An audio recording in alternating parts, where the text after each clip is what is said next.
فاتحہ.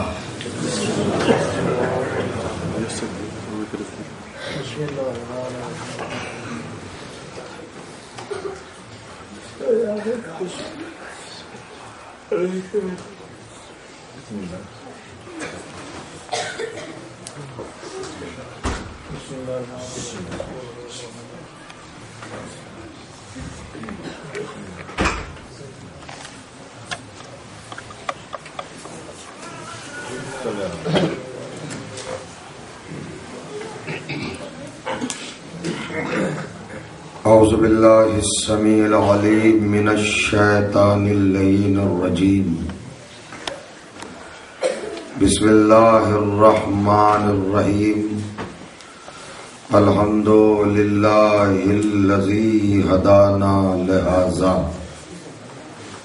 وما كنا لنهتدي لولا ان هدانا الله. لقد جاءت رسل ربنا بالحق. الصلاة والسلام على رسول الثقلین محبوب رب المغربین والمشرقین جد الحسن والحسین سیدنا و مولانا ابی القاسم محمد اللہم صلی علی محمد وآل محمد و اہل بیتہ الطیبین الطاہرین المعصومین المظلومین و اصحابہ المنتجبین و لعنت اللہ علی اعدائہم مجمعین من یومنا ھذا الی یوم الدین. اما بعد فقد قال سبحانہ وتعالی بسم اللہ الرحمن الرحیم. لقد ارسلنا رسلنا بالبینات وانزلنا معهم الكتاب والمیزان لیقوم الناس بالقسط وانزلنا الحدید فیہ بأس شدید ومنافع للناس ولیعلم اللہ من ینصرہ ورسلہ بالغیب ان اللہ قوی عزیز. صلوات.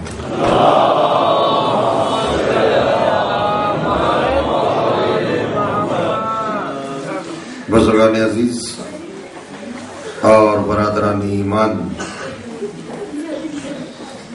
عزاداران و ماتمداران سرکار سلطان کربلا سید الشہداء علیہ الصلوۃ والسلام، الحمدللہ آپ ان نورانی اور مطہر تقاریر سے مسلسل متصل ہو رہے ہیں. 7 روز تک جو گزارشات، جو معروضات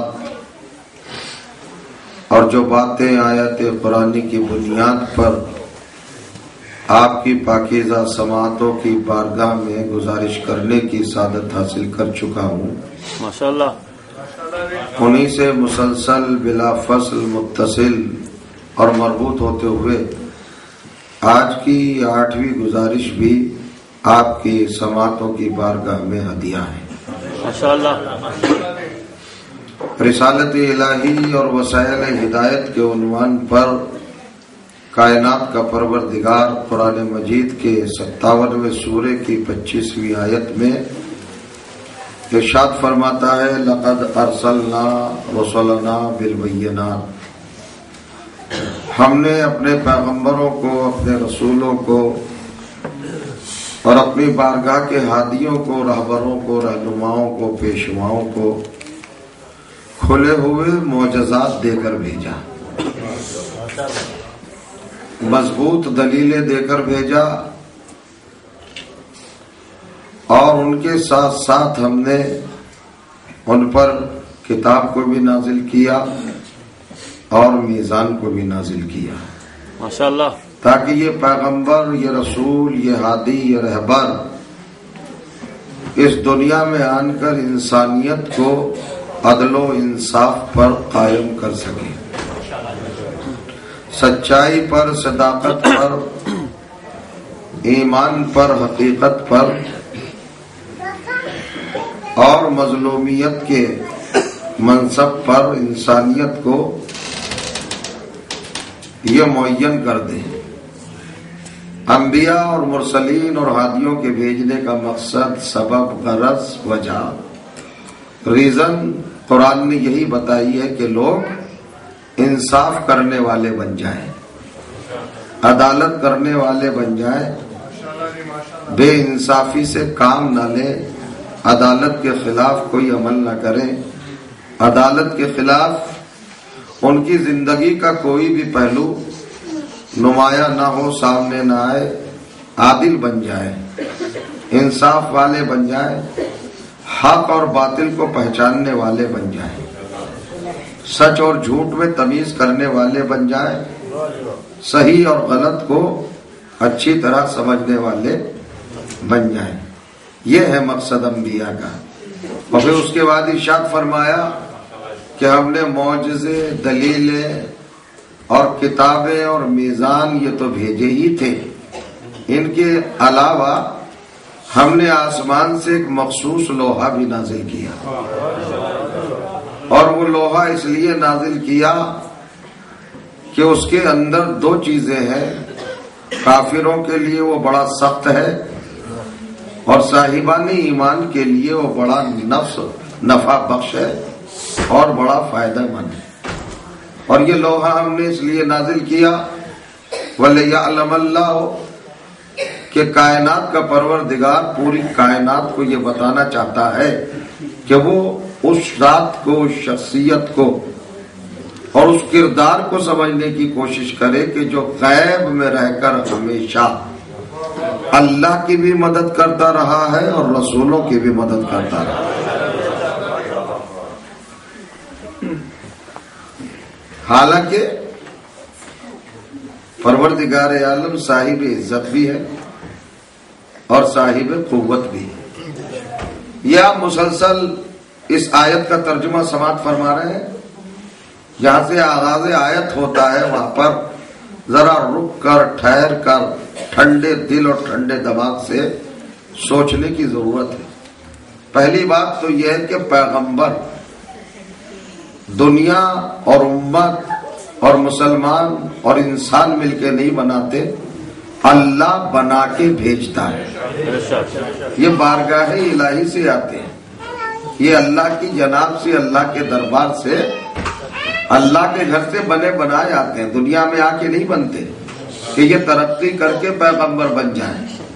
نہیں، پیغمبر تو ہوتا ہی پیغمبر ہے، اللہ اس کو پیدا ہی پیغمبر کرتا ہے، اللہ ہادی کو پیدا ہی ہادی کرتا ہے۔ ایسا نہیں ہے کہ تجربات کے بعد، علم حاصل کرنے کے بعد، ترقیاں کرنے کے بعد یا دنیا میں کسی سے سیکھ کر یہ ہدایت پاتا ہو، نہیں، یہ منصب ہدایت پر فائز ہو کر ہی آتا ہے، اللہ اسے ہادی ہی بنا کے بھیجتا ہے، یہ کبھی غیر ہادی نہیں ہوتا۔ ایک بات۔ دوسری بات یہ کہ جب وہ ہادی کو بھیجتا ہے تو پہچان بھی ساتھ ساتھ رکھتا ہے، بالبینات۔ توجہ چاہ رہا ہوں، وہ تم سے ممتاز ہوتا ہے، الگ ہوتا ہے، تم میں اور اس میں فرق ہوتا ہے۔ بینات کا مطلب کیا ہے؟ جو چیزیں عام انسانوں میں اور ہادیوں میں فرق کر دے اسے بینہ کہتے ہیں۔ اور کریے گا، جو گناہگار میں اور معصوم میں امتیاز پیدا کر دے، تمیز پیدا کر دے، پہچان پیدا کر دے، اس کو قرآن کی زبان میں بینہ کہا جاتا ہے۔ یعنی آنے والے پیغمبر اور ہیں اور جن کی طرف آئے ہیں وہ اور ہیں۔ ملاحظہ کریے گا، یہ ہے منزل۔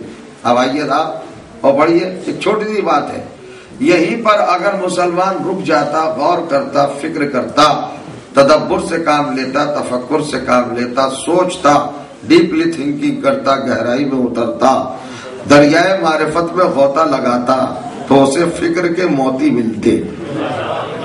لیکن مسلمان نے کبھی سنجیدگی سے پیغمبر اسلام کی ذات گرامی پر سوچنے کے لیے اپنے آپ کو آمادہ ہی نہیں کیا. کبھی حضور اکرم کی ذات کی معرفت کے لیے وہ سنجیدہ نہیں ہوا. ہمیشہ پیغمبر کو اس نے اپنی ذات کے آئینے میں دیکھا کہ وہ پیغمبر مجھ جیسا ہے. اور کریے گا اتنا ہی تو کہا نا کہ پیغمبر ہم جیسا ہے، رسول ہم جیسا ہے، نبی ہم جیسا ہے. قرآن بحث یہی کرتا ہے کہ ہادی تم جیسا نہیں ہوتا، وہ تم سے سپیریئر ہوتا ہے، وہ تم سے بلند ہوتا ہے. اور اس میں اور تم میں فرق یہ ہوتا ہے کہ تم جب پیدا ہوتے ہو تو نجاست کا شکار ہوتے ہو، اور جب وہ پیدا ہوتا ہے تو طہارت بدامہ ہوتا ہے. وہ پاک و پاکیزہ پیدا ہوتا ہے، ہر نقص سے، ہر عیب سے، ہر خامی سے، ہر ڈیفیکٹ سے، ہر خرابی سے. معصوم کا مطلب ہی یہی ہے کہ ہر چیز سے محفوظ ہو، ہر چیز سے سیف ہو، اس کے اندر کوئی کمی، کوئی خامی اور کوئی نقص اور کوئی عیب اور کوئی بھی چیز ایسی نہ ہو جو عام انسانوں میں پائی جاتی ہے. توجہ کیجیے گا، یہ ہے ہادی کا تعارف قرآن مجید میں، اور یہ ہے رہبر کا عرفان اور رہبر کی معرفت. اللہ انہیں ممتاز بنا کے بھیجتا ہے، اللہ انہیں مافوق البشر بنا کے بھیجتا ہے، انہیں سب سے بہتر بناتا ہے، سب سے اعلیٰ بناتا ہے، سب سے اعلیٰ بناتا ہے، کائنات کا مولا بناتا ہے. وہ جب آتے ہیں تو سب سے بلند ہو کے آتے ہیں. اب یہ یہاں سے ہم بحث کا آغاز کرنا چاہ رہے ہیں اور آپ کو اس طرف توجہ بھی دلانا چاہتے ہیں. ذرا سا آپ آمادہ ہو جائیں، صلوات پڑھیں محمد والے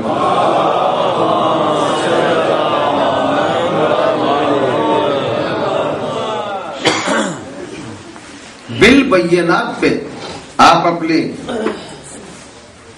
فکر کو مرکوز رکھیں، معین رکھیں. اللہ نے انہیں امتیاز کے ساتھ بھیجا اور ان کو سب سے بلند بنا کے بھیجا، سب سے بہتر بنا کے بھیجا.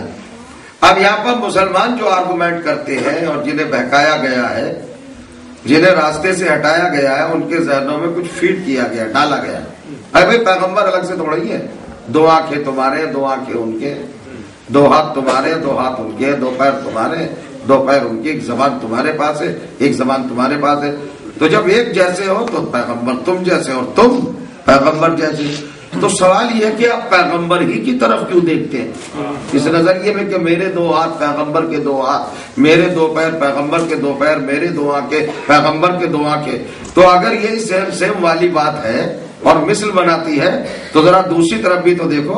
جانور کے بھی 2 آنکھیں ہیں، تمہارے بھی 2 آنکھیں، جانور کی بھی 1 زبان ہے، تمہاری بھی 1 زبان ہے، جانور کے بھی 2 پیر ہیں، تمہارے بھی 2 پیر ہیں. تو کبھی یہ بھی تو کہو کہ ہم گدھے جیسے ہیں، گھوڑے جیسے ہیں. نہیں سمجھ رہے آپ؟ سفر کریں، کیا بات ہے.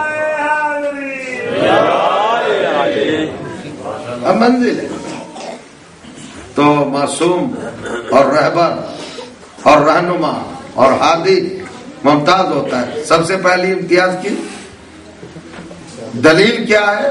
ساری کائنات میں جتنے بھی انسان ہیں سب جاہل پیدا ہوئے، لیکن اللہ جب ہادی کو پیدا کرتا ہے تو علم دے کے پیدا کرتا ہے.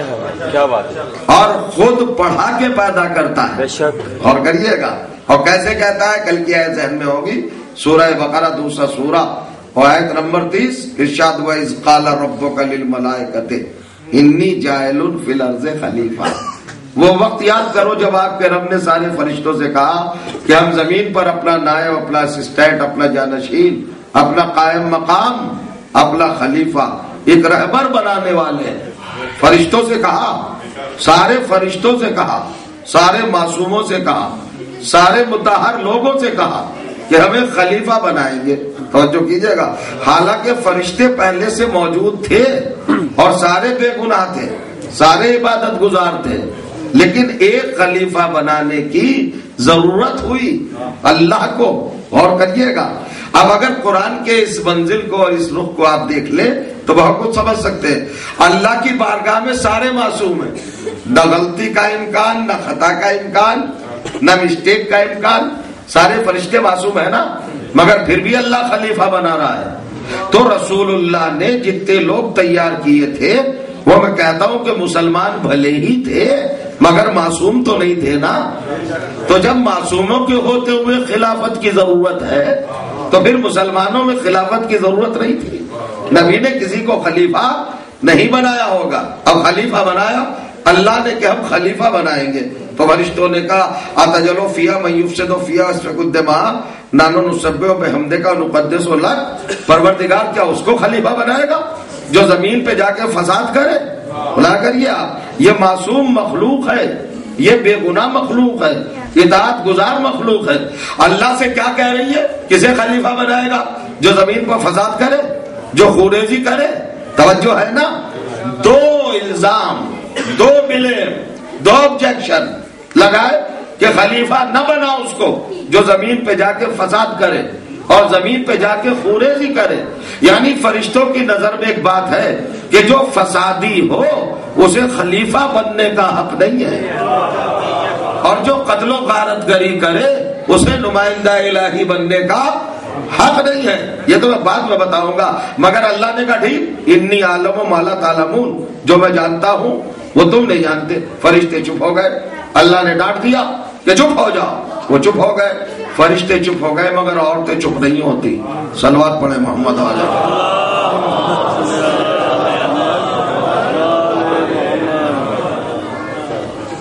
یہ آواز آ رہی, میں کنفیوز ہو رہا ہوں. صلوات پڑھیے محمد والے محمد.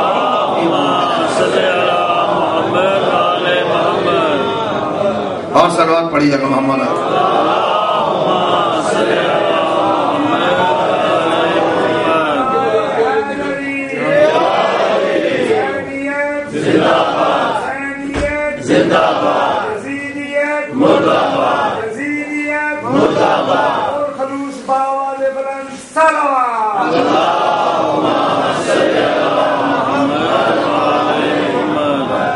آداب تلاوت قرآن یہ ہے کہ جب آیات قرآن پڑھی جا رہی ہو تو بہت خاموشی کے ساتھ سننا چاہیے, بہت توجہ کے ساتھ, پوری توجہ ہونا چاہیے. بولنا نہیں چاہیے, اپنی باتیں نہیں کرنا چاہیے. مگر باتیں کرتے رہتے ہیں لوگ, سمجھ میں نہیں آتا. تو یہ گفتگو ہے, میں زمین پر ایک خلیفہ بناؤں گا. فرشتوں نے کہا اس کو بنائے گا جو فساد کرے, جو خوریزی کرے. اللہ نے کہا ٹھیک ہے, نہیں, انی اعلم ما لا تعلمون, تم نہیں جانتے جو میں جانتا ہوں. اب ضرورت پڑی کہ امتیاز دے, ممتاز بنائے کہ بھائی دیکھو میں جسے خلیفہ بنا رہا ہوں وہ تم سے سپیریئر ہے, تم سے چھوٹا نہیں ہے. علمہ آدم الاسماء کلھا, فوراً ہی اللہ نے آدم کو پڑھا کے پیدا کیا, آدم کو تعلیم دی اور تعلیم دینے کے بعد اس کائنات میں بھیجا. اور اب فرشتوں سے کہا تم بننا چاہتے تھے خلیفہ تو میں نے آدم کو پڑھا دیا, اگر تم سچے ہو تو ان لوگوں کے نام بتا دو جو میں نے نام آدم کو پڑھائے ہیں, تم یہ بتا دو. فرشتے کہہ رہے تھے ہم تسبیح کرتے ہیں, ہم تقدیس کرتے ہیں, ہم بہت اچھے لوگ ہیں, ہم عبادت گزار ہیں, خلیفہ ہمیں بنا. اللہ نے کہا خلافت عبادتوں کی بنیاد پہ نہیں ملتی, جو کیجئے گا, خلافت ملتی ہے علم کی بنیاد پر, عصمت کی بنیاد پر, طہارت کی بنیاد پر. مگر آپ نے کبھی غور کیا, آپ نے کبھی فکر کیا؟ اب میں آپ سے پوچھنا چاہتا ہوں, اللہ نے حضرت آدم کو ٹائٹل کیا دیا؟ جناب آدم کو لقب کیا دیا؟ انی جاعل فی الارض خلیفہ, میں زمین پر خلیفہ بنا رہا ہوں. پتہ نہیں کہاں لے جاؤں میں آپ کو. اس آیت کی بنیاد پر اللہ نے حضرت آدم کو خلیفہ کہا ہے. آپ کو پتا ہے نبی کتنے ہیں؟ نبی کی کتنی تعداد کاؤنٹنگ کی ہے کبھی؟ انبیاء کتنے ہیں؟ کہ 1,24,000. تو 1,24,000 ہے نا. پہلا نبی بتاؤ کون ہے؟ میں پوچھنا چاہ رہا ہوں آپ سے, پہلا نبی کون ہے؟ آدم؟ جی نہیں. دکھا سکتے ہو قرآن میں کوئی آیت کہ حضرت آدم کو نبی کہا ہو؟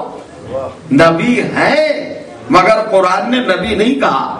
یہیں سے تو فضیلت کی طرف جانا ہے. آپ جب کاؤنٹنگ کرتے ہیں 1,24,000 انبیاء کی تو پہلا نبی آپ آدم کو کہتے ہیں, حالانکہ قرآن نے آدم کو نبی کہیں کہا ہی نہیں. اور کریے گا, عقیدے میں نبی ہے, ایمان میں نبی ہے, ریئل نبی ہے, حقیقت میں نبی ہے, مگر قرآن نے نبی نہیں کہا. پھر قرآن نے کیا کہا ہے؟ انی جاعلن فی الارض خلیفہ، میں زمین پر خلیفہ بناؤں گا. یہ نہیں کہا کہ انی جاعلن فی الارض نبیہ، میں زمین پر نبی بنانے والا ہوں. نہیں، اللہ نے کہا میں زمین پر خلیفہ بنانے والا ہوں. تو خلیفہ کہا، نبی نہیں کہا. تو نبی کس کو کہتے ہیں اور خلیفہ کس کو کہتے ہیں؟ یعنی ذات معصوم سے لفظ نبی ہٹایا اور لفظ خلیفہ اس کے ساتھ رکھا. تو نبی کیوں نہیں کہا، خلیفہ کیوں کہا؟ جب لغت دیکھو گے تو پتہ چلے گا. نبی بنا ہے نبا سے، نبا کے معنی ہے خبر، نیوز، اطلاع. نبی کہتے خبر دینے والے کو. تو چونکہ پہلا بشر بن رہا تھا، خبر کس کو دیتا؟ خبر دینے والے بھی تو ہوں. سلوات پڑھے محمد والے.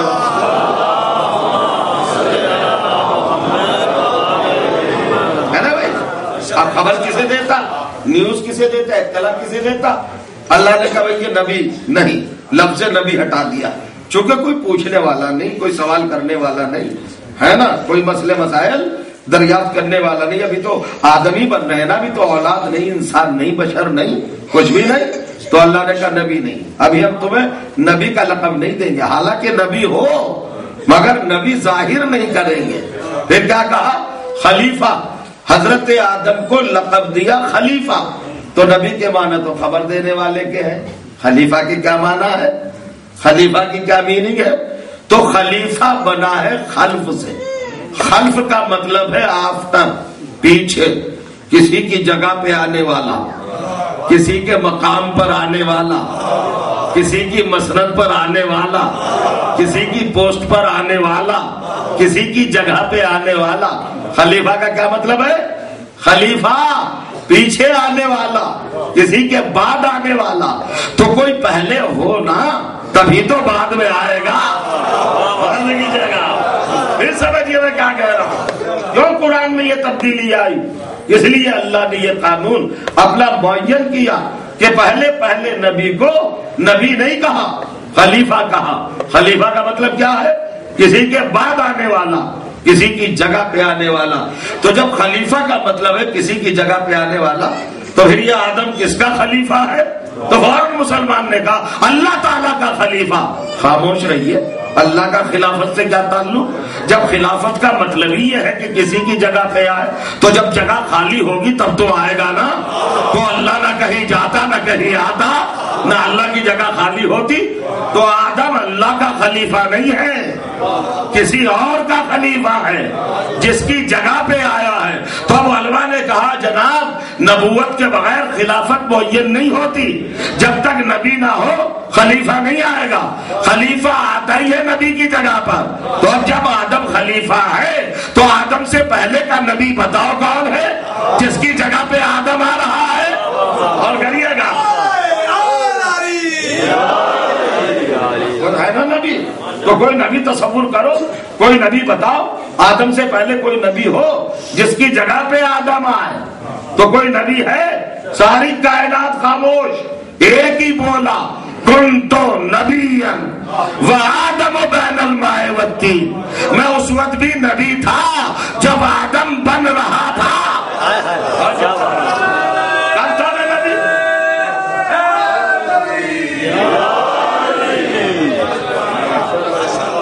کب بن رہا تھا نبی؟ کنتو نبیا، I was نبی، میں نبی تھا، بنا نہیں.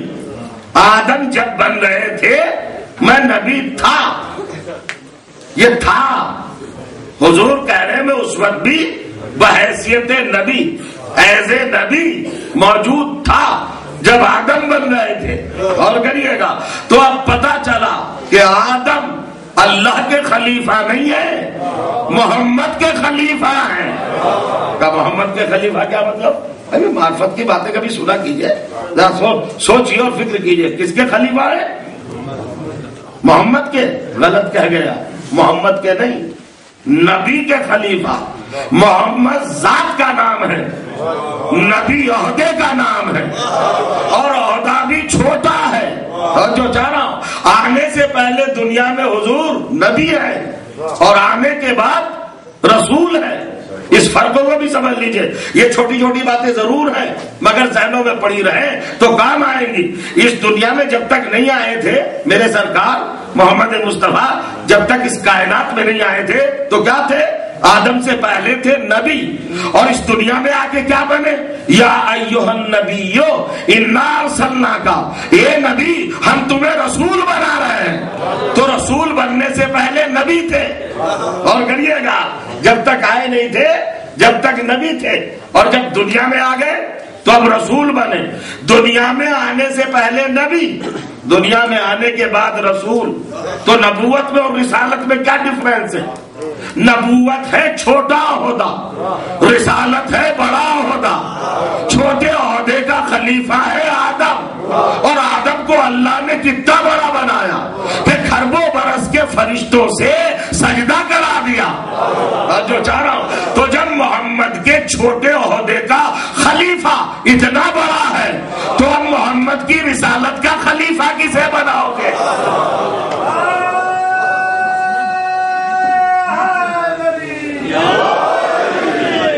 بابا سے بلند سلمان پڑھے محمد.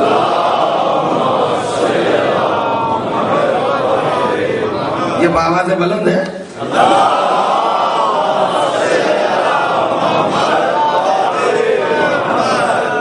ذرا سمجھ لیجئے میں کیا کہہ رہا ہوں. ابھی بہت چھوٹی سی بات ہے، کوئی بڑی بات تو ہے نہیں. رسول اللہ کی دو حیثیت ہے. آنے سے پہلے کیا ہے؟ نبی، اور آنے کے بعد کیا ہے؟ رسول. یا ایھا النبی انا ارسلناک، یہ نبی اب ہم تمہیں رسول بنا رہے ہیں، یعنی دنیا میں بھیج رہے. تو دنیا میں آنے سے پہلے رسول نہیں نبی تھے. یہ جو لوگ پوچھتے ہیں حضور کا 40 سال اعلان رسالت سے پہلے کیا مذہب تھا، کیا ایمان تھا، وہ نبی تھے ہمیشہ کے، آ کے رسول بنے ہیں. اللہ نے رسول بنا کے بھیجا ہے. اب اس کو مجھے آپ کو سمجھانا ہے بڑی بات. تو پیغمبر کا چھوٹا عہدہ، چھوٹی پوسٹ کیا ہے؟ نبوت. اس کی جگہ پہ کون آ رہا ہے؟ آدم. آدم کو پروٹوکول کیا دیا اللہ نے؟ فرشتوں سے کہا سجدہ کرو. اور جو چاہ رہا ہوں تو بھائی جب نبوت رسالت میں کنورٹ ہوگی اور رسالت بڑا عہدہ ملے گا، اور جب رسالت دنیا سے جائے گی تو اس کی جگہ پہ کون آئے گا؟ سچ بتاؤ. جب بڑا عہدہ ہے تو اب رسالت کی جگہ پہ جسے بھی لاؤ تمہاری مرضی ہے، مگر خیال رہے آدم سے چھوٹا نہ ہو، آدم سے بڑا ہو.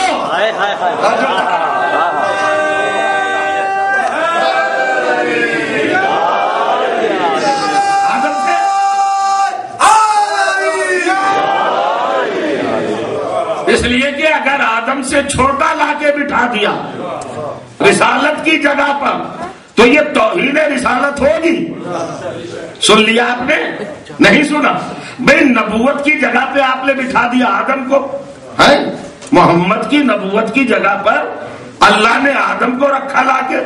اب محمد بن کے آ رہے ہیں رسول، اور 23 برس رسالت دے کے چلے جائیں گے واپس. تو اب رسالت کی جگہ پہ کون آئے؟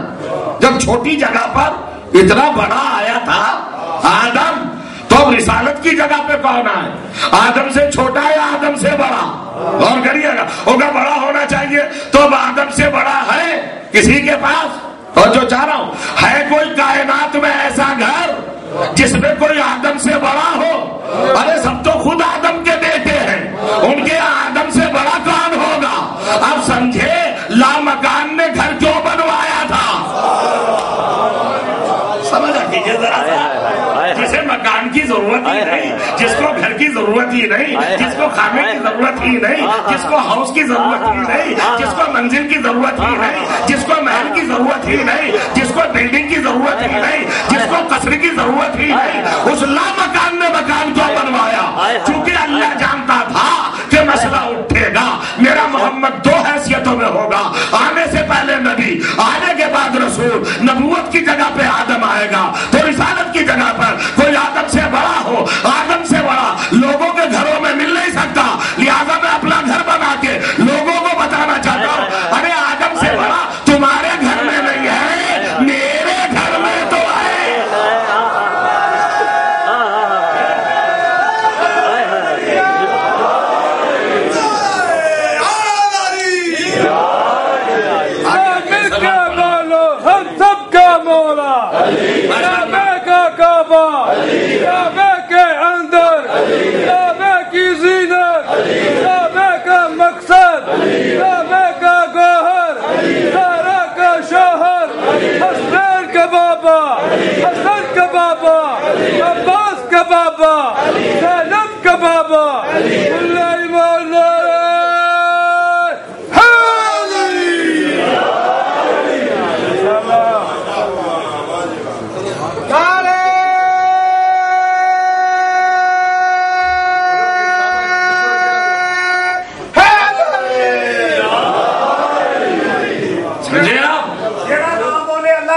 گواہ ہو جائے.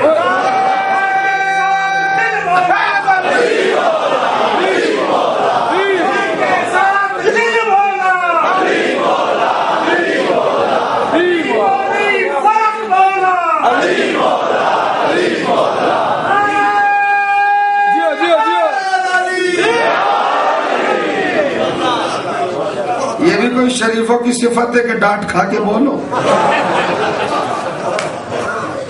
پہلے ہی بول جائے. تب یہ آرگومنٹ سنیے قرآن مجید کا. اللہ نے آدم کو اپنا خلیفہ نہیں بنایا. خلیفت اللہ جو کہتے ہیں ہم وہ کس معنی میں؟ خلیفت اللہ کا مطلب یہ ہے کہ بنایا تو اللہ نے ہے، مگر کس کی جگہ پہ بنایا؟ کس کا خبر لے کے آیا؟ وہ کس کی نیوز لے کے آیا؟ کس کو بتانے کے لیے آیا؟ تو آدم کس کے خلیفہ ہے؟ پیغمبر کے خلیفہ. اب اس کو آپ کمپیئر کر لیں. چھوٹے پوسٹ کا، چھوٹے عہدے کا چھوٹا خلیفہ. اب چھوٹے خلیفہ کو اللہ نے عزت کیا دی، عظمت کیا دی، پروٹوکول کیا دیا. اب یہاں پر ٹھہریے گا. سارے فرشتوں سے کہا اسجدوا لآدم، سجدہ کرو آدم کو. اگر آپ سجدہ جانتے ہوتے نا تو تڑپ جاتے. اللہ نے بیعت نہیں کروائی کہ آدم کی بیعت کرو. اور جو کیجیے گا، اللہ نے یہ نہیں کہا کہ آدم کا کلمہ پڑھو. اللہ نے یہ نہیں کہا زبان سے یا آدم یا آدم یا آدم کہو. اللہ نے کہا سجدہ کرو. سجدہ جانتے ہو کیا چیز ہے؟ سجدہ کیا ہے؟ انکساری کی آخری منزل. کیا مطلب؟ سجدہ کیا ہے؟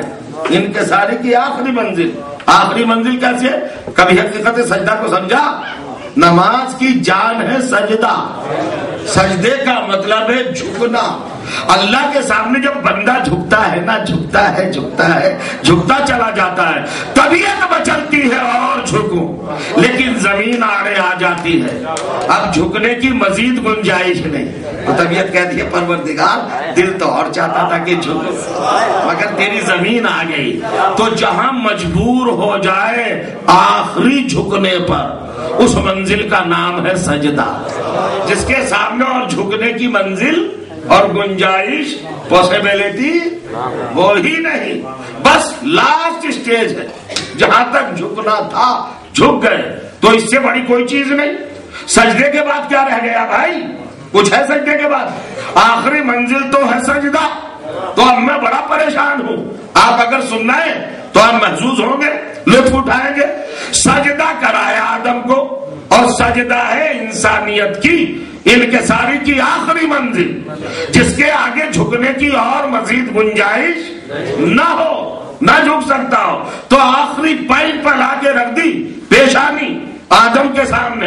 حالانکہ آدم ہے محمد کی نبوت کا خلیفہ، چوتھے عہدے کا خلیفہ، چوتھی منزل کا خلیفہ، چھوٹی پوسٹ کا خلیفہ. تو جب چھوٹی پوسٹ والے کو اتنا بڑا رتبہ دے دیا کہ آخری منزل پہ سب کے سر رکھوا دیے، تو پروردگار اب اتنا بتا کہ اپنے محمد کی رسالت کا خلیفہ کسے بنائے گا، اور بنائے گا تو اسے کیا دے گا؟ چونکہ اب دینے کے لیے تو کچھ رہا ہی نہیں. سجدہ تو ہے آخری منزل. میرے ساتھ چلو ذرا، بات کرو تو آگے بڑھو، بولو تو آگے بڑھو. ارے بھائی سجدہ کیا ہے؟ لوگ کہتے ہیں نماز نماز، عبادت عبادت. ایک چھوٹا سا سجدہ ہی سمجھ لو. ابھی تو کائنات سجدہ ہی نہیں سمجھی. سجدے کا مطلب کیا ہے؟ معراج مومن ہے نماز، اور سجدہ ہے معراج نماز. اور کریں گے آپ کیوں ہے معراج نماز؟ اس لیے کہ اتنا اپنی منزل اول سے انسان قریب ہو جاتا ہے. اور کریے گا سجدے کو معراج کیوں کہا؟ اس لیے کہ مٹی سے پیدا ہوا تھا تو اب مٹی سے بلا فصل ہو گیا، اس لیے معراج کہا. سمجھ رہے ہو نا؟ تو دو معراج ہے نا، ایک محمد کی معراج، ایک تمہاری معراج. تمہاری معراج سجدہ ہے. اور کریے گا آسمان میں اڑنے کو معراج نہیں کہا، بلندی پہ جانے کو معراج نہیں کہا، کعبے میں حج کو معراج نہیں کہا، زکات دینے کو معراج نہیں کہا، جہاد کرنے کو معراج نہیں کہا، کلمہ پڑھنے کو معراج نہیں کہا، جہاد کرنے کو معراج نہیں کہا، خیرات کرنے کو معراج نہیں کہا، تسبیح کا نام معراج نہیں رکھا، تحلیل کا نام معراج نہیں رکھا، اذان کا نام معراج نہیں رکھا، اقامت کا نام معراج نہیں رکھا. الصلاۃ معراج المومن، نماز کو مومن کی معراج کہا، اور سجدے کو نماز کی معراج کہا. کیوں کہا؟ اس لیے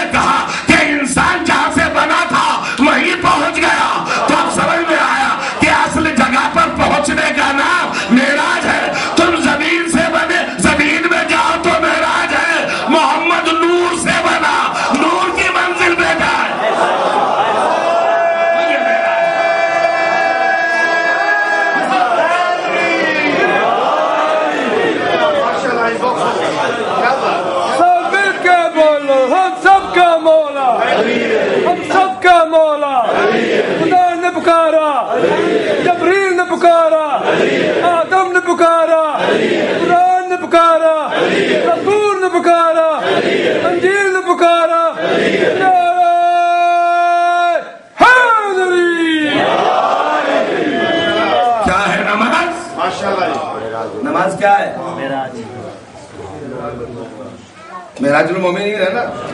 اچھا میں کبھی کبھی سوچا کرتا تھا کہ حضور بھی جب حدیث فرماتے ہیں اور مسلمان جان و دل سے اس پر ایمان لاتے، سرکار نے نماز کو معراج کا ٹائٹل کیوں دیا؟ معراج.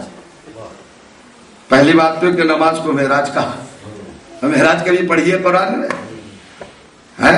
ما کذب الفؤاد وما زاغ البصر. جب رسول اللہ معراج پہ گئے نا تو آپ کی حالت یہ تھی کہ نہ آپ کو حیرت ہوئی نہ تعجب ہوا. رسول اللہ اطمینان کے ساتھ جا رہے تھے. ما کذب الفؤاد وما زاغ البصر. نہ رسول نے ادھر دیکھا نہ ادھر دیکھا.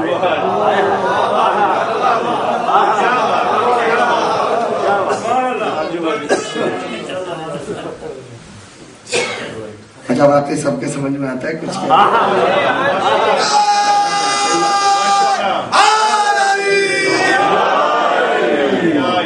یار ہوتا نا، کہتا ہوں یار کچھ تو حرکت ہونا چاہیے، کچھ تو ایکٹیویٹیز ہونا چاہیے تاکہ پڑھنے والے کو.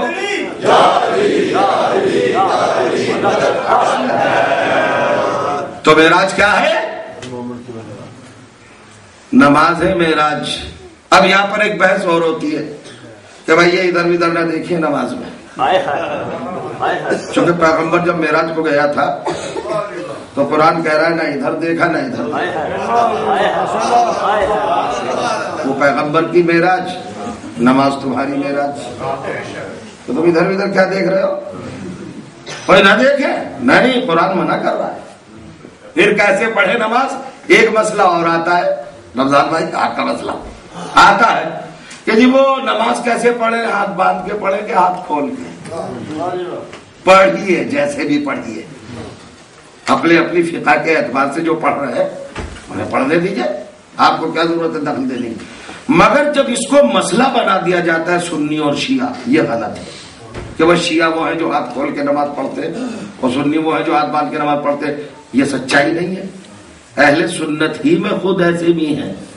امام مالک جن کے یہاں ہاتھ کھول کے نماز پڑھی جاتی ہے، تو خود سنیوں میں دونوں مسئلے موجود ہیں. کچھ ہاتھ کھول کے پڑھتے، کچھ ہاتھ باندھ کے پڑھتے. تو اسے ڈیوائیڈ نہ کیا جائے شیعہ سنی پر، ہاتھ کھولنا اور باندھنا. ہاں قرآن سے یہ پوچھو بھائی کیسے پڑھے.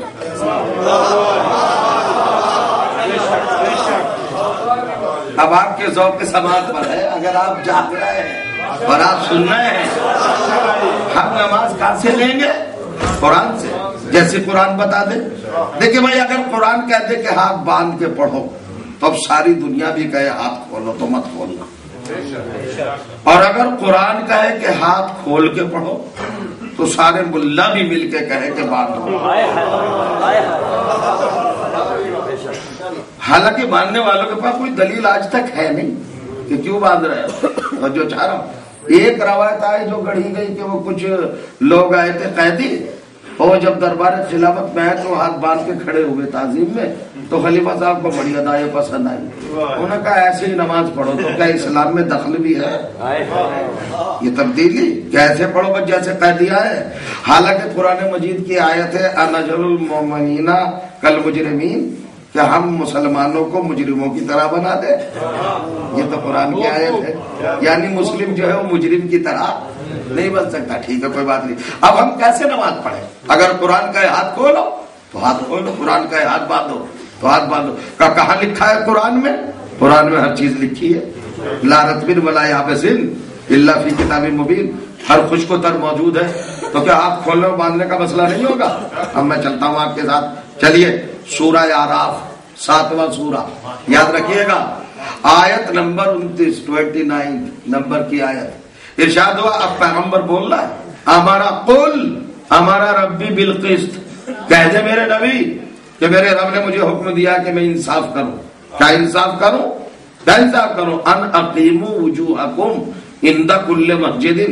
دیکھو ہر نماز کے وقت اپنے چہروں کو سیدھا رکھنا، نہ ادھر کرنا نہ ادھر کرنا. اس کا دین یہ میں قرآن پڑھ رہا ہوں، روایت نہیں پڑھ رہا ہوں. حوالہ میں نے دے دیا ہے کیسے رکھنا چہروں کو عند کل مسجد. جب ہر نماز کے وقت جانا، نماز پڑھنا، نماز کے حالت میں ہونا، تو اقیموا وجوہکم اپنے چہروں کو سیدھا رکھنا، اسٹریٹ، بالکل سیدھا، نہ ادھر جھکنا نہ ادھر، نہ ادھر ہونا نہ ادھر. یہ قرآن کی آیت ہے. اور پھر قرآن کہتا ہے وَدُعُوهُ مُخْلِصِينَ لَهُ الدِّينَ، اور عبادت کرنا تو خالص کرنا، خالص عبادت، ملاوٹ والی نہیں. تو پروردگار یہ بھی تو بتا خالص عبادت کیا ہے. تو ابھی عبادت کی بات بتائے، کما بداکم تعودون، عبادت ویسے ہی کرنا جیسے تمہیں پیدا کیا ہے اور جیسے واپس بلائیں گے. اب اس سے زیادہ میں کیا پڑھ سکتا ہوں؟ کیا کہا اللہ نے؟ کاف حرف تشبیہ ہے. عبادت کیسے کرو؟ جیسے میں نے تمہیں پیدا کیا. عبادت کیسے کرو؟ جیسے اپنی بارگاہ میں بلاؤں گا. تو اب دو منزلیں دیکھنا ہے ہمیں. بچہ جب پیدا ہو جب دیکھو، جب انسان مر جائے تب دیکھو، جاتے وقت دیکھو، آتے وقت دیکھو. قرآن نے بتا دیا عبادت کیسے کرو؟ جیسے آئے ہو. عبادت کیسے کرو؟ جیسے جاؤ گے. تو بس اب اتنا بتا دو کہ جب پیدا ہوئے تھے ہاتھ باندھے ہوئے آئے تھے یا ہاتھ کھولے ہوئے؟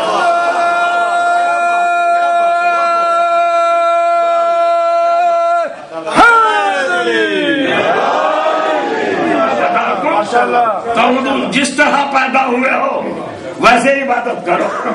تو بھائی اگر ہاتھ بندھے ہوئے تھے آتے وقت تو باندھ کے پڑھ لو، اور اگر جا رہے ہو واپس اللہ کی بارگاہ میں، وہی بارگاہ خدا میں جا رہے ہیں. کہاں جا رہے بارگاہ خدا میں؟ تو کہاں گئی وہ روایت جو آپ نے گڑھی تھی کہ بھائی نماز میں آؤ اللہ کی بارگاہ میں تو اچھا لگتا ہے ہاتھ باندھ کے آؤ. تو یہ تو ٹمپریری جا رہے ہو، تم 10 منٹ کے لیے جا رہے ہو پھر آ جاؤ گے. تو اب تو بالکل ہی مستقل جا رہے ہو اللہ کی بارگاہ میں. تو اب یہاں ہونا چاہیے وہ کام کہ ہاتھ باندھ کے جاؤ. اب منزل ہے صاحب. تو نماز ہے معراج مومن. غور کیجیے گا. اب بھول نہ جائیے کس کو دیا سجدہ؟ جو معراج نماز حضرت آدم کو سجدہ کرایا. فضیلت دیکھیے قرآن کیا کہنا چاہتا ہے. میرے محمد کے 2 رخ، ایک رخ ہے نبوت، آنے سے پہلے نبی، آنے کے بعد رسول. نبوت کی جگہ پر ہے آدم، رسالت کی جگہ پہ کون آئے؟ اور کریے گا. تو آدم کو تو سجدہ کرا دیا. تو اللہ اب یہ بتا کہ جب آخری منزل آدم کو دے دی جو تیرے محمد کے چھوٹے عہدے نبوت کا خلیفہ تھا، تو اب رسالت والے خلیفہ کو کیا دے گا؟ کہ یہ تمہارا ہیڈک نہیں ہے، یہ تمہارا مسئلہ نہیں ہے. میں نے کائنات پیدا کرنے سے پہلے اس کا حل پہلے ہی موجود کر دیا تھا. سنو اور غور کرو کہ میرا محمد ہے، اس کے 2 عہدے ہیں. ایک عہدے کا نام نبوت ہے، ایک عہدے کا نام رسالت ہے. نبوت کا خلیفہ آدم ہے. توجہ چاہ رہا ہوں. تو جو چھوٹے عہدے کا خلیفہ ہے اسے سجدہ کراؤں گا فرشتوں سے، لیکن جسے رسالت کا خلیفہ بناؤں گا اسے سجدہ نہیں کراؤں گا. توجہ چاہ رہا ہوں. اسے سجدہ نہیں کراؤں گا، بلکہ اس کی شان یہ ہوگی کہ اسے جہاں پیدا کروں گا اس زمین کو آدم سے سجدہ کراؤں گا.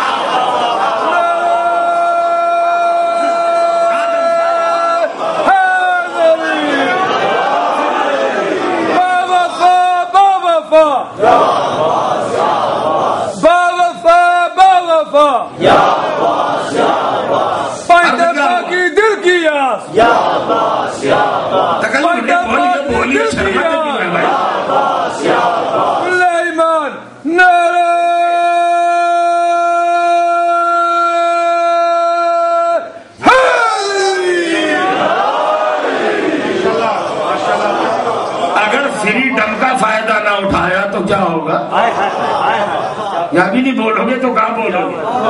اس کا مطلب کہ اگر دورہ بنی عباس میں ہوتا تو کیا ہوتا؟ جہاں آزاد ہے زندگی کوئی پابندی نہیں وہیں آپ تکلف کر رہے ہیں بولنے میں. تو اگر ظالموں کے دور میں ہوتے تو کیا کرتے؟ کیا حجر ہوتا؟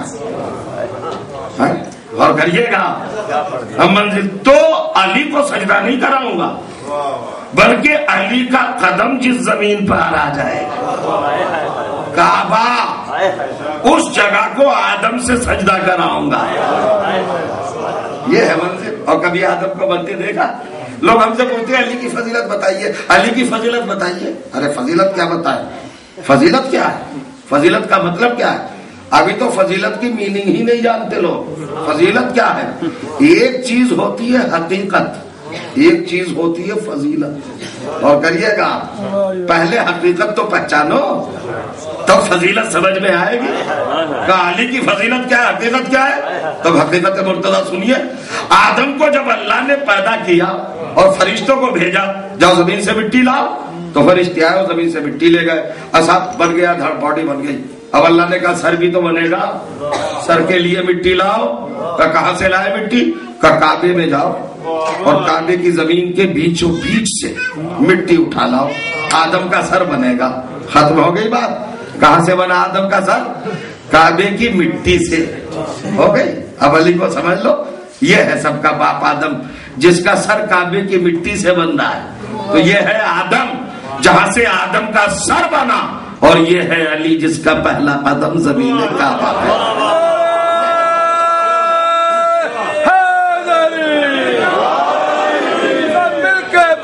ہم سب کا مولا، کعبے کا کعبہ، کعبے کی زینت، کعبے کا مقصد، کعبے کے اندر کعبے کا گوہر، زہرا کا شوہر، حسنین کا بابا، عباس کا بابا، زینب کا بابا. پنجا کھول کے دل کھول کے نعرہ حیدری. آج تک سنتے آئے ہیں. علی کہاں پیدا ہوئے؟ کعبے میں. محبت میں کہہ رہے ہو کہ معرفت میں؟ ایمان کی بنیاد پہ کہہ رہے ہیں نا؟ بالکل. تحقیق کی بنیاد پر، یقین کی بنیاد پر، کہ خالی سنا ہے اس لیے کہہ رہے ہیں؟ یقین ہے، ایمان ہے. تو ایمان تو بغیر دلیل کے نہیں ہوتا. کیا دلیل ہے علی کعبے میں پیدا ہوئے؟ کوئی دلیل؟ کسی کے پاس ثبوت ہے علی کعبے میں پیدا ہوئے؟ یہ تو 1400 برس سے سنتے آئے ہیں. کیا ثبوت ہے کعبہ کو؟ شگاف تو کوئی بھی ہو سکتا ہے. نشان ہے نہیں مانتا. نشان کا ہے کا کون سی دلیل ہے؟ جی یہ تو آپ کہہ رہے ہیں نا. جو انکار کر رہا ہے اس کو کیسے سمجھائیں گے؟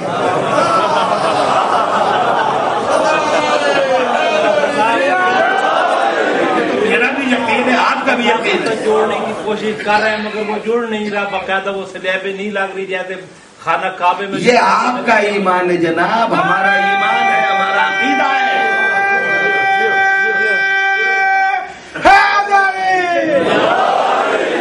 میں یہ کہنا چاہتا ہوں عقیدے پہ دلیل بھی تو ہو، ثبوت بھی تو ہو، پروف بھی تو ہو. اور کیجیے گا بھائی ٹھیک ہے کعبے پہ شگاف ہے، کوئی کہہ دیا قدرت کا مظاہرہ ہے. شگاف جو ہے قدرت کا مظاہرہ ہے، اللہ کا گھر ہے. انکار کرنے والے کرتے ہی ہیں. یہ تو ہمارا یقین ہے، ہمارا عقیدہ ہے، ہمارا ایمان ہے، ہمارا مکمل ایمان ہے اس پر. میں چاہتا یہ ہوں کہ قرآن سے آپ کو آیتیں سنا دوں.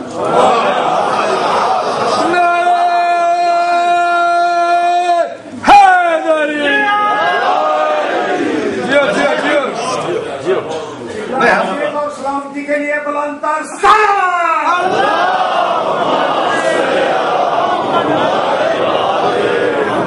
یہ تو ہم اپنے علماء سے، خطیبوں سے، ذاکروں سے، بزرگوں سے ہم نے اپنے باپ سے سنا، انہوں نے اپنے باپ سے سنا، انہوں نے اپنے باپ سے سنا. سچی ہے بات، یقیناً بات ہے. جیسے اللہ ایک ہے، جیسے محمد ایک سچے رسول ہے، جیسے قرآن اللہ کی کتاب ہے، ویسی خانہ کعبہ کی دیوار میں شگاف بھی ہے. اس میں کوئی شک نہیں ہے. مگر اسے کیا کرو گے جو نہیں مانتا؟ اسے تو بتاؤ نا. اور کہتا ہے قرآن میں دکھاؤ. جی قرآن میں کیا لکھا ہے؟ علی پیدا ہوئے، علی کی ولادت ہوئی خانہ کعبہ میں، علی کا ظہور ہوا خانہ کعبہ میں، علی آئے خانہ کعبہ میں. یہ ساری باتیں جو بھی ہے اپنی اپنی جگہ پر، کچھ کہتے ہیں ظہور ہوا، کچھ کہتے ہیں نزول ہوا، کچھ کہتے ہیں پیدا ہوئے.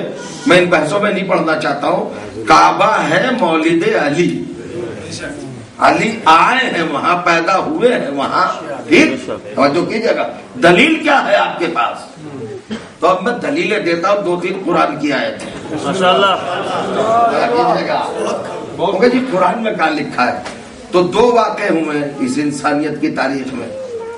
ایک بی بی جو معصومہ تھی، مطہرہ تھی، پاکیزہ تھی، وہ اللہ ہی کے گھر میں پلی تھی. حضرت مریم اللہ ہی کے گھر میں پلی، بیت المقدس میں رہی، رزق وہاں، صبح وہاں، شام وہاں، دوپہر وہاں، رات وہاں، تسبیح، تحلیل، سجدہ، نماز، قیام، سب کچھ تھا نا. حضرت زکریا کفالت کر رہے تھے، حضرت مریم اللہ کے گھر میں تھی. لیکن جب 11 برس کی ہوئی تو آواز آئی اخرجی من البیت انہ بیت العبادہ لا بیت الولادہ. مریم اب میرے گھر سے نکل جاؤ، اس لیے کہ یہ عبادت کا گھر ہے، ولادت کا گھر نہیں ہے. کیجیے گا یہاں ولادت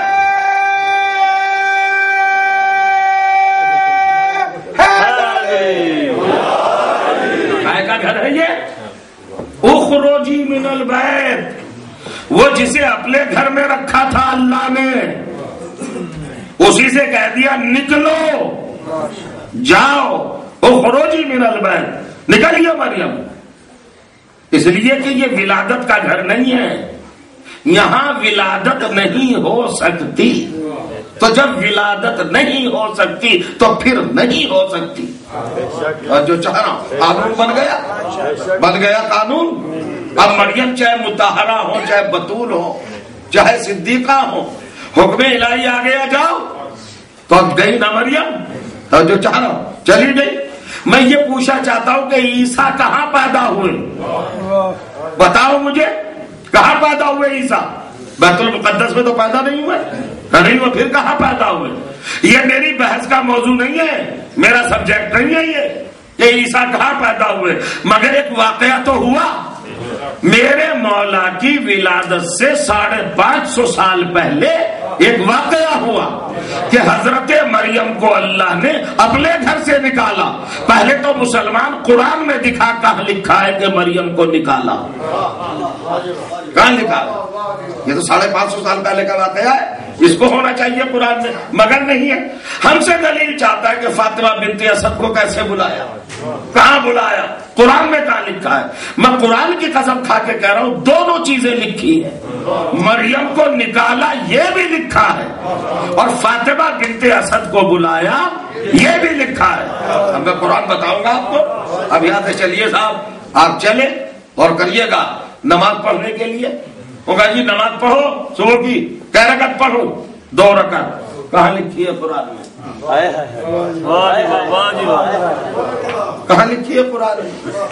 کہ وہ عدد نہیں لکھی، کاؤنٹنگ نہیں ہے، رکعت نہیں ہے، مگر نماز تو ہے. اچھا صاحب، ظہر کی 4 رکعت کہاں لکھی ہے؟ عصر کی 4 رکعت کہاں لکھی ہے؟ مغرب کی 3 رکعت، عشاء کی 4 رکعت کہاں ہے؟ 30 روزے کہاں لکھے ہیں قرآن میں؟ بتائیے مجھے. حج کا احرام کہاں لکھا ہے؟ میقات کہاں ہے قرآن میں؟ تو جو چاہ رہا ہوں زکوٰۃ کا نصاب کہاں ہے قرآن میں؟ خمس کا نصاب کہاں ہے قرآن میں؟ مجھے بتاؤ نا. سجدے میں کیا پڑھوں کہاں ہے قرآن میں؟ رکوع میں کیا پڑھوں کہاں ہے قرآن میں؟ نہیں، قرآن تو اشارے کرتا جا رہا ہے. تو اب اشارے بتا دو کیا ہے. کہ قرآن نے کہا اقیموا الصلاۃ، نماز پڑھو. تو قرآن نے تو اتنا سا جملہ کہا اقیموا الصلاۃ، چھوٹا سا. تم نے کتنی رکعت نمازیں پڑھی؟ 17 واجب، 34 سنت، 51 رکعت کی بلڈنگ. اتنے سے جملے پر 51 رکعت کی بلڈنگ. تو اس کا مطلب یہ ہوا کہ قرآن اشارے کرتا ہے للہ علی الناس حج البیت من استطاع الیہ سبیلا. جو صاحب استطاعت ہے اس پر حج کرنا واجب. تو جو چاہ رہا ہوں اشارہ. کتب علیکم الصیام، تم پہ ہم نے روزے فرض کر دیے، تو اشارہ. تو جو چاہ رہا ہوں آتوا الزکات، زکات دو، اشارہ. جاہدوا فی سبیل اللہ، اللہ کی راہ میں جہاد کرو، اشارہ. طریقہ بتایا. تو اس کا مطلب یہ کہ قرآن اشاروں پہ بات کرتا ہے. اتنی سی آیت پہ 30 روزے رکھ لیتے ہو، اتنی سی آیت پہ 51 رکعت نماز پڑھ لیتے ہو، اتنی سی آیت پہ اتنا بڑا جہاد کر لیتے ہو، اتنی سی آیت پہ زکات دے دیتے ہو. اور جو چاہ رہا ہوں کریے گا، ہے کہ نہیں؟ اور کرے. اور جب پاکستان میں نفاذ فقہ جعفریہ، تحریک نفاذ فقہ جعفریہ جب چلی اور بنا قانون اور شیعوں نے کہا ہم زکات نہیں دیں گے. احتجاج ہوا تھا کہ نہیں ہوا تھا؟ میں پوچھنا چاہ رہا ہوں. بینک بیلنس جو ہوتے تھے بینک کے اندر کھاتے اکاؤنٹ انہی میں سے کاٹ لیتی تھی پاکستان کی حکومت زکات. تو احتجاج کیا گیا کہ شیعوں کو مستثنی کیا جائے اور وہ قانون بن گیا کہ شیعوں کی زکات نہیں کٹے گی. تو سب نے اپنے اپنے کھاتوں میں اپنے کو شیعہ لکھ دیا.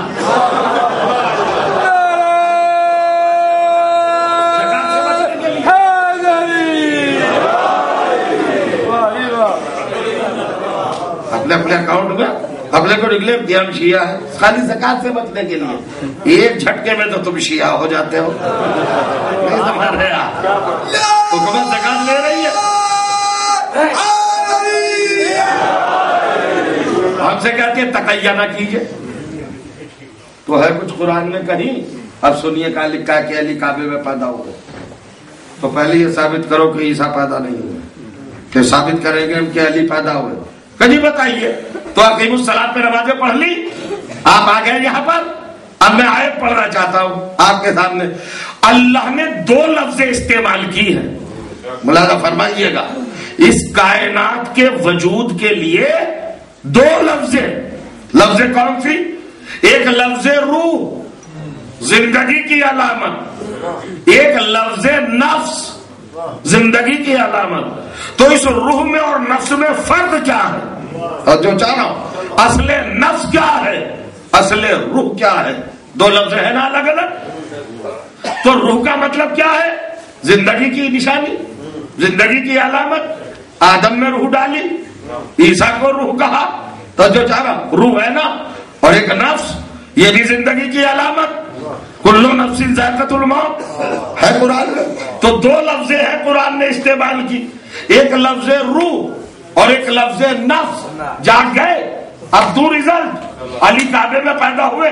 فاطمہ بنت اسد کو بلایا. حضرت مریم کو نکالا. تو جو کریں آپ قرآن میں لکھا ہے. تو اب روح بھی ہے اور نفس بھی ہے. روح کے ساتھ بھی کچھ لفظ لگی ہیں. تو جو چاہ رہا ہوں قبضت الروح تقبض الروح. تو جو چاہ رہا ہوں قابض الارواح. روح نکلتی ہے. روح نکالی جائے گی. روح نکالنے والا. روح نکل کے رہی.